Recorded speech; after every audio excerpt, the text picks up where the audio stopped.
तुम्हाला दाखवतो जिल्हा रुग्णालयातून आपल्याला कमीत कमी जास्त लोक तर येत नाही मला माहिती आहे, कारण की खूप बिझी शेड्यूल आहे आपला. तर आपले 10 ते 15 कर्मचारी तरी आपल्याकडून निघायला पाहिजे. जिल्हा परिषदचे 20 कर्मचारी निघणार आहेत आणि जे आधार मिळून असे 10-15 कर्मचारी अशामुळे आपण 50 कर्मचारी इथून जायची तयारी करत आहोत. तर त्यासाठीच आपण तो वर्गणी जमा करायला, कारण आपल्या कर्मचाऱ्यांना, कारण तिकडचे कर्मचारी ते पैसे स्वतःचे खर्च करून येतात. आपले कर्मचारी वर्गणी देतात, कधीही देतात मागितल्यावर. फक्त ग्रुपला मॅसेज टाकला तर आपल्याला रिप्लाय करतात.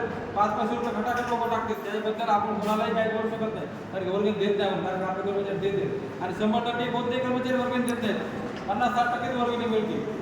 आता आपल्याला कामं करायचे, ते कामं तुम्हाला सांगतो, आपले जे पर्सनल इथले काम आहेत रात्री वेळचे तुम्हाला माहिती आहे. त्याच्यामध्ये आपल्याला बेसिक पार्टला पुन्हा ॲड करायचं आहे. मी त्यांना बोललो ते म्हणजे मीटिंगमध्ये आपण ते मुद्दा उपस्थित करू म्हणजे जर मुख्यमंत्र्यांनी बोलवलं आहोत. दुसरा म्हणजे धुलाई भत्ता आपला 50 रुपये भेटतो, ते आपल्याला 1000 रुपये मिळणार आहे.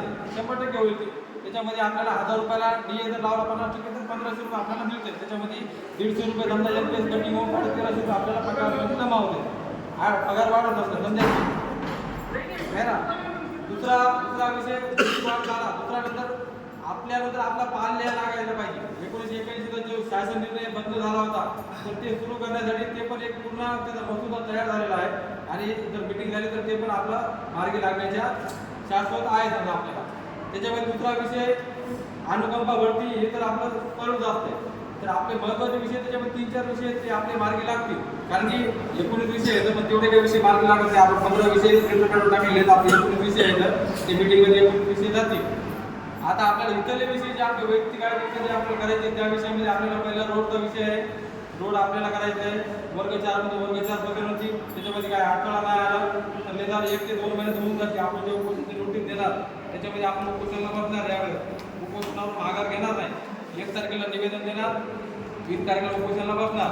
पावसामध्ये कशामध्ये आणि ते आपल्या मागण्या आपण पदरात काढून घेणार. एक रोड होणार म्हणजे होणार 100%. दुसरा आपली जी बदलून वर्ग 4 मध्ये वर्ग 4 ची बदलून होणार म्हणजे होणार. आणि तिसरा म्हणजे सफाई काम इथलं कॉन्ट्रॅक्ट बेस होणार म्हणजे होणार. हे 3 कामं मी केल्याशिवाय होणारही नाही, हे सर्वांना मी शाश्वत देतो. आणि आपण आले त्याबद्दल सर्वांचा आभार मानतो. माझे 2 शब्द संपवतो. जय हिंद, जय महाराष्ट्र, जय